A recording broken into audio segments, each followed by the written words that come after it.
చంద్రుడిని మాట రాక చూస్తున్నా వరస కాని బంధుని చొరవ చేసి అంటున్నా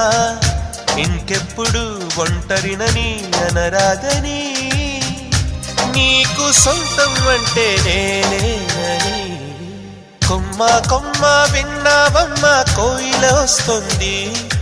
వస్తూ వస్తూ తనతో వెన్నెల వెలుగులు తెస్తుంది ఏవమ్మ మరుమల్లి తోరణాలు కడతావా చిలకమ్మ ఎదురేగి స్వాగతాలు చెబుతావా పూల పొగరిల్లేరా రమ్మందని విన్నానమ్మ